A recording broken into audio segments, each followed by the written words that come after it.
Hey, good afternoon. This is Trader Tim from eMiniMind.com. It's the 26th of October, Thursday, 2017, and I wanted to do a recap video highlighting a couple of setups from the week, a question that I get quite a bit, and we're going to look at the E-mini S&P on the 512 tick chart. I'm just going to get rid of some of these drawings, and I want to go back to yesterday, so Wednesday, and in particular Wednesday morning. And one of the situations that pops up quite a bit is when we have a long and a short setup, or we have a short setup that's approaching, but how do we manage the trade into that level? So what I mean by that, I've got the trading hours only turned on, so this dotted line is the Tuesday to Wednesday threshold. So if I just zoom in and grab from yesterday morning's high at the open down to lows of the morning, we have a situation where the short begins to set up. So we can identify a short potential using roughly the first 30 minutes of the morning. And so let's say it's only 7:55, 7:56, and we can say, okay, well, we've got the short above us here at 25.62s. So we can put a limit order out there to short that level. The market showed that it was trending lower right off the open, and with the Fibonacci retracement, that'll give us a point to where we can get into a trade where we're not selling at lows, chasing the market, we're letting it get a little bit of a bounce. Well, a lot of times what happens on the way to that 50%, there's another setup in the opposite direction. So yesterday we had this situation where we had a double bottom. So the market made a low that touched the same low just a few minutes apart from each other. We started to rally. We broke the previous swing high. We were moving down in a series of lower lows and lower highs. We made that double bottom setup, which broke the swing high. And so you can look to take the opposing setup, in this case it's a long, towards the short.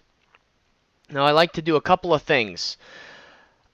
I like to look at that distance between the long, in this case, and the short. So the long 50% and the short 50% is only about a 2-point target, 2-point distance. We've got a 25.60, 25s, and then a 25.62, so just under 2 points. And if that distance is reasonable, then if the long trades first, you can take that setup into the short, meaning draw up this long setup. We've already identified that there's a short that we want to take if it does trigger. But in the meantime, we can take the long setup at 25.60 50s, if we want to round up a tick, get in that long, and just throw the target out just beyond really the negative 23% target at 25.62s, and then look to take the short. There's instances where, okay, if you get in the long and it really starts to run and it breaks through the 50% and the 61.8, then staying in that trade is advantageous. In a way to help combat that, so that you're not just getting into a trade and then moves a few ticks and then you get out or you get scared out of the trade, is once the trade starts to move or get close to your target, if you'd rather not set a hard target, you can just trail each candle's low. And then once that candle breaks the low, then you can use that to flip the switch, if you will. So trailing each candle's low, you can start once the market hits your target, in this case. Put your stop underneath the candle's low, And then once it does break the low, then you can flip gears and get short. Um, this was a pretty small trade, 2 points being the distance between those two 50s. But I wanted to highlight the setup because you do see it a lot in the markets, and sometimes the distance is wider. So you can take a long that might have, one or two pullbacks up until the short. And if the market stops at the short, then you can take that short and ride it back down the other direction. So throughout the day, I'm taking trades in both directions regardless of what the larger time frame is sometimes doing, because the short-term momentum could be heading in one direction and then we change directions and head in the other direction. And that short traded nicely at the 50% and really started to accelerate right away, right down to the target. If you want to trail swing highs like I like to do on the short, you just trail those swing highs on the way down until you're taken out of the trade. Then you draw up the next short setup, and what do we have? Well, this one didn't make it all the way to its target. I'm sorry, this one didn't make it all the way to its next 50%. So we can continue on forward, and we can do a couple of things.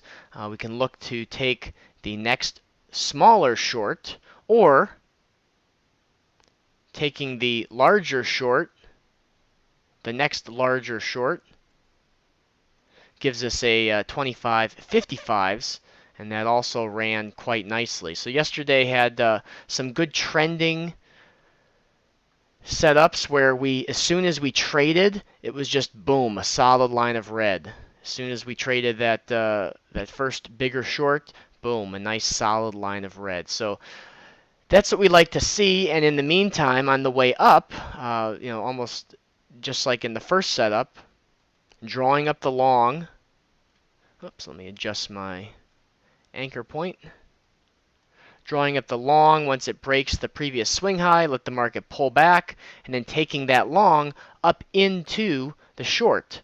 And if the distance is at least a couple of points, then you have some wiggle room for the long to take you into the short. And the same thing would be true for a reverse. If you have a long setup drawn and you're up at highs, sometimes there's an opportunity to take a short setup down into that next long setup. So you just want to make sure that the reward to risk is in your favor.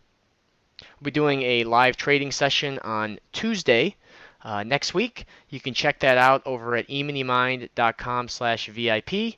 And on November the 7th, I'll be doing a webinar specifically talking about the NYSE tick and expanding on how I use that in my trading. All of that over at emoneymind.com. Thanks, and have a great day.